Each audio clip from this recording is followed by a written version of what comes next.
Hi, this is Mike from Mike's Unboxing Reviews and How To, and today we'll be taking a look at Sharkoon's newest headset. This is the RUSH ER30. Keep watching to find out more.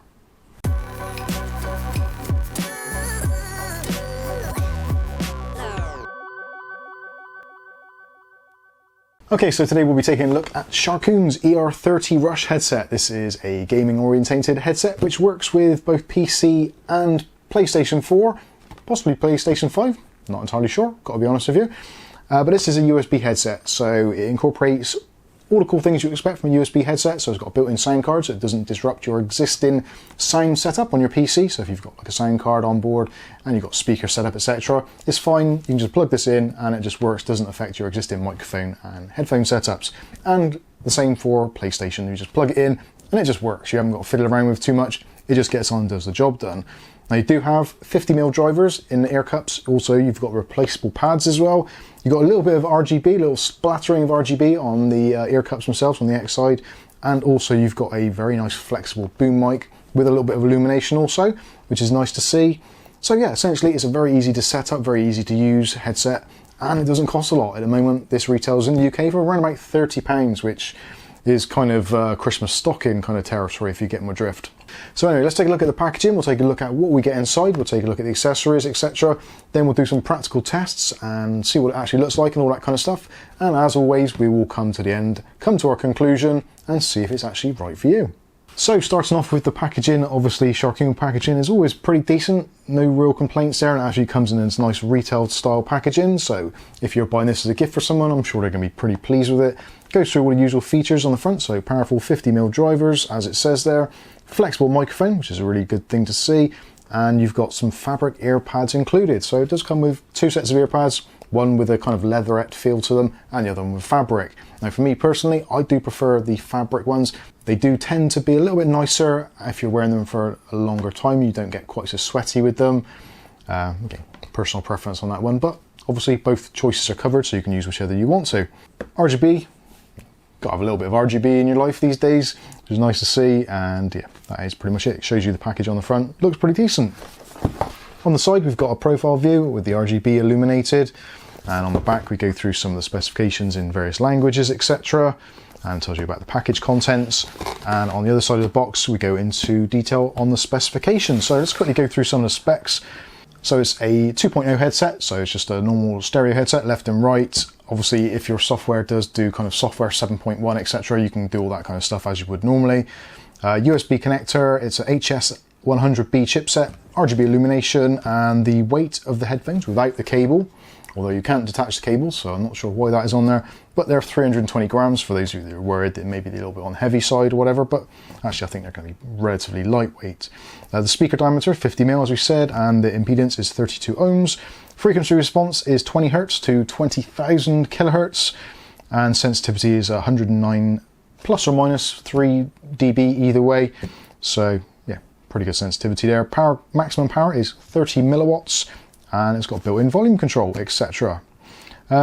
Microphone specifications, omnidirectional mic with a 2.2 ohm impedance. Frequency response on the mic is 100 Hz to 10 kilohertz, and sensitivity is minus 42 dB for those who are wondering, plus or minus 3 dB. And it's a flexible mic boom, as we said, with a microphone mute button also included. Now the USB cable, obviously if you're using this on USB, it's pretty important you've got a decent length cable. This cable is 220 centimeters, so that is what, about 7 foot in length, I guess. And compatibility, as we said, with PCs, notebooks, and also the PlayStation 4. You're possibly wondering why I'm smiling. I've just had to do some B-roll in between for some box shots. Yeah, don't worry. Anyway, moving on. So looking inside the packaging, let's see what we actually get for the money. Talking about money, did I mention money? Yeah, around about £35, £35 here in the UK. So not really a budget headset and not really an expensive headset, but pretty much in the right price point. So inside the box, you can see how it comes there. So first of all, we've got the ear pads. Now I have actually taken these out and had a quick look already. So this is why currently these are the kind of fake leatherette type headpads. I've taken those off already and replaced them with the fabric ones just to get an idea of the differences. Essentially the real differences is personal preference, a lot of it.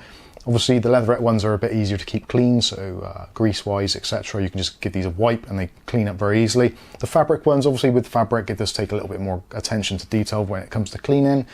But for me personally, I find the fabric ones a little bit more comfortable, and also the fabric ones do actually let in a little bit of extra noise, kind of like the noise bleed from the outside world, which I actually prefer, and for obviously doing a review purposes, that does help with working out how loud I'm speaking. When it comes to noise cancellation, then ideally if you want to block out everything, then these ones are the ones to use, because obviously it is a more solid kind of material.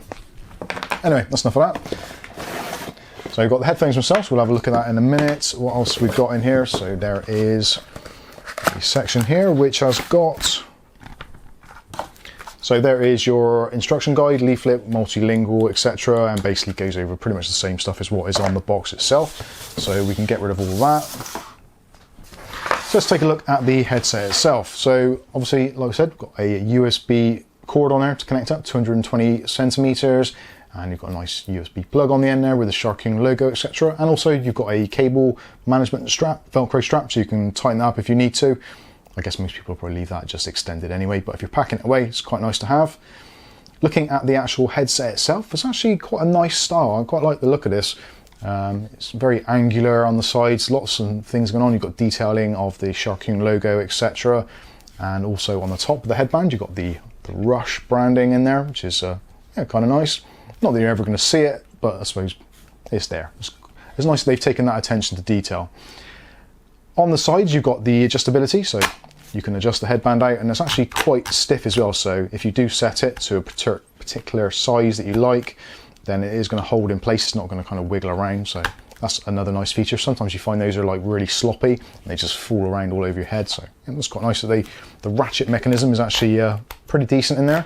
It does loosen off a bit towards the top end, but towards the bottom end, it does get a lot tighter. So yeah, I guess depending how big or small your head is, that may come into it. There is also markers on the side, so if you want to get it exactly right, you can make a note of what size it is on there, etc., etc. On the inside, you've got this headband kind of padding on here, which is a little bit different from what we're used to seeing. So rather than being like a complete pad or spring-loaded, it's 4 kind of sections, all padded individually. So I guess that's kind of nice as well. Yeah, I quite like the look of these. The angular sides are really nice. It's finished in like a satin matte black, which occasionally will pick up greasy fingerprints. That is inevitable, but not so much so as what you'd find with the actual gloss headset. So yeah, it's all well and good. On the left-hand side is pretty much where everything goes on. So the USB cord goes into the sound card section and the amplifier, etc. And you've got a volume wheel, so you can adjust your volume on the fly without having to go into Windows or into your PlayStation and adjust it there. And also you've got a microphone mute switch as well, so you've got on and off. So off is up and down is on.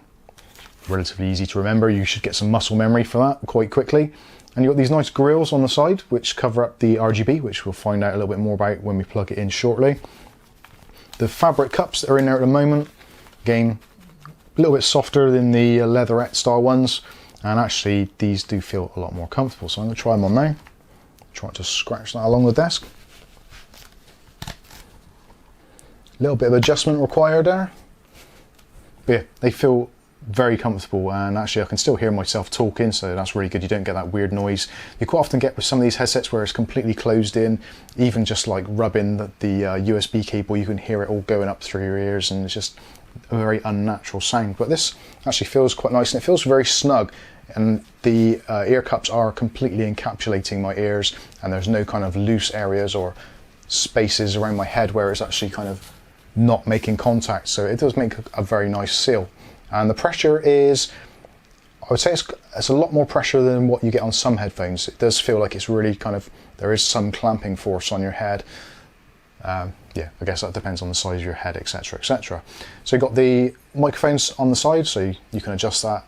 It's fully flexible, which is pretty good. So depending if you particularly pronounce your plosives a lot, then obviously you might want to have it a little bit further away so it doesn't get that pop on it. There isn't a pop shield as such on here, there's no real noise cancellation, so obviously do take that into consideration. So if you are one of those persons that pronounces your P's, then yeah, keep it away from here, otherwise it's going to sound awful. But again, you can mute it if you want to, up and down to turn it on or off. Nice and easy, just connect up your USB cable, which we'll do now. So this is my Acer Aspire laptop, which I use on a very frequent basis. And we'll plug that into a USB if I can find it. And already Windows has detected it. I've got the knowing bleep in the headphones, the install new hardware bleep. So that's it, basically it's done, it's ready to go, so we can get on and use it. So I'm going to fire up something from YouTube now, so we can get a bit of a sound test. I won't be pumping this through to you guys so you can hear it, obviously, for copyright reasons, etc, etc. But we'll just try some music. Let's try something with a little bit of bass in it. So bass music is always a good one to search. And let's try some bass boosted music. Cool. A little bit loud, and that's just the adverts. So this is bass trap music. I'm probably talking too loud. I'll switch around so you can see it. So it is actually doing something. But these are loud. So let's turn the volume right down. So that's the volume off, and I'll check my Windows volume. I'll make sure that is actually on full. So that is on 100% now for the speakers. And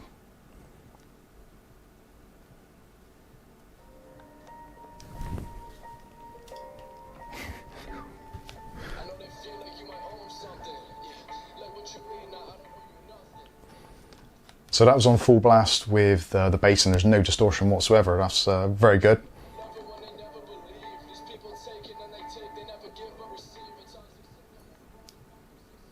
Okay, that works. Let's try some classical music for reading. Let's try that. It's really nice. The piano sounds really good. You can hear that very well. There's a violin as well. That's really nice. Yeah, there's lots of nice separation going on there, so that's all good. So I'm probably shouting, I do apologise. Now let's try some talking head stuff. Ooh, the bass is really nice in these actually. Oh, it's Mike's Unboxing Reviews and How To. Okay, that's enough of that. Yeah, they sound absolutely brilliant. There's for £30, £35, whatever. I don't think you can go too far wrong, to be honest with you. They do sound very good. A little bit on the loud side, if anything. So anyway, now we've got the USB connected. You can see the RGB, which is actually a really nice effect on there. See if I can get you a close up.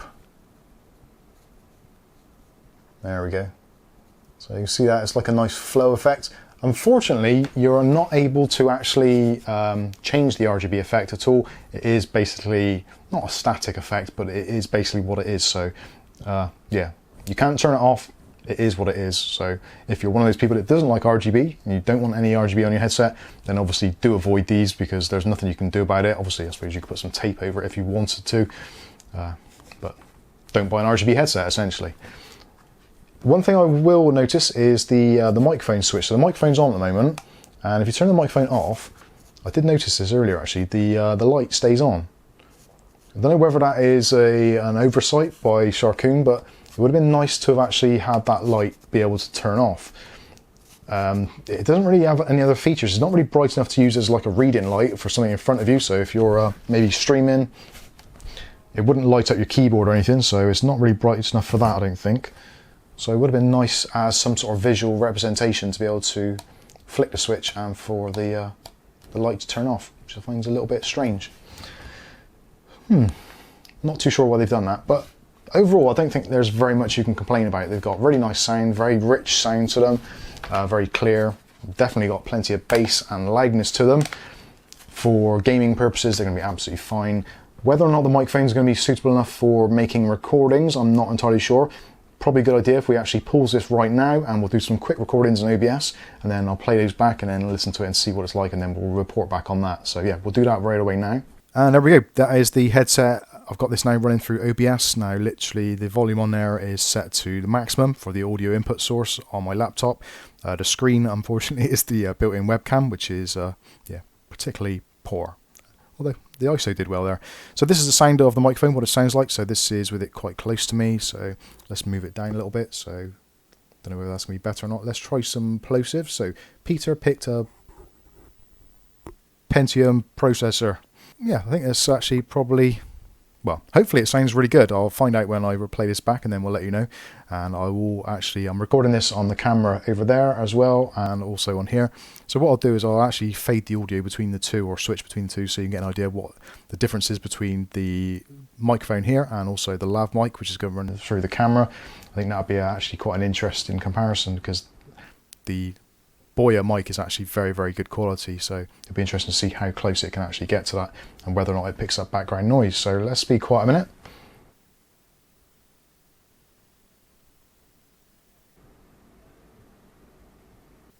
And there you can see if there's any background noise that's come through between the two. So anyway, yeah, this is the rather nice looking RUSH ER30s. Back to you, Mike. We do have some fun here at Mike's Unboxing. So what do you think? I actually just listened back to that and I found it to be actually really good. Now, I don't know whether it's because obviously I'm listening to headphones rather than speakers, but it actually seemed to be incredibly good. Considering it's just a relatively inexpensive boom mic, I think for gameplay purposes, that kind of stuff, it's going to be absolutely perfect. And considering as well, this is recorded through OBS, which isn't particularly known as having the best audio capture sometimes. I think I've only got it set to quite a low bit rate as well, so potentially you could actually get more performance out of them with a little bit of tweaking if you really needed to. Well, I think for most people these are going to be absolutely fine. Plug them into your PlayStation 4, plug them into your PC, your laptop, whatever the case may be. For Zoom calls, etc., the built-in mic on this laptop is awful, so for doing a Zoom call on your works laptop or your business laptop or your home laptop, whatever, if you don't want to have a microphone set up and all that kind of stuff, and you want to have a little bit more privacy, then yeah, plug in a USB into your laptop and yeah, enjoy your Zoom calls. So overall, what would I think? Well, for around like £30 here in the UK, yeah, again, with these budget headsets, they are getting better and better all the time. This one does actually feel pretty good. There's a little bit of flex going on in the mechanism there because of the adjustment on the side, because they're not fixed, etc. So you are going to get that a little bit. There is a little bit of movement there. But overall, I think it's actually a really good design, very strong, seems quite robust, and I think if you're giving these to younger people, kids, etc., and they're going to just take them off and then just throw them on the floor, at least with that flexible boom mic, that's going to take a little bit of a beating. It's not going to get snapped off at the first occasion, like some of those kind of plastic boom type ones do. So yeah, I think that's going to be quite resilient. USB cable seems pretty thick as well, so I think that's going to last the test of time. Also, having multiple ear pads as well is a really good thing to have. So if you want, you can use the leatherette ones if you want to, or the fabric ones, again, your preference. One downside I would say from me personally is those pads along the top. They do seem a little bit on the hard side, although in fairness, I don't have a lot of hair to cushion between them, so yeah. So if you're a person who isn't follically challenged like myself, then you may find them to be considerably more comfortable. But for those of you that are follically challenged like myself, then yeah, do bear that in mind that is a little bit on the hard side, but that is a very minor gripe. So anyway, this has been the Sharkoon RUSH ER30s. Yeah, gets my seal of approval, but let me know what you think of the audio quality and also the design and overall price, etc. in the comment section below. As always, we love to hear your comments and see what you guys think about the products we review and take a look at here at Mike's Unboxing. I think that's pretty much going to wrap this one up. So I've been Mike, this is Mike's Unboxing Reviews and How To, and hopefully we'll catch you guys in the next one. Thanks for watching.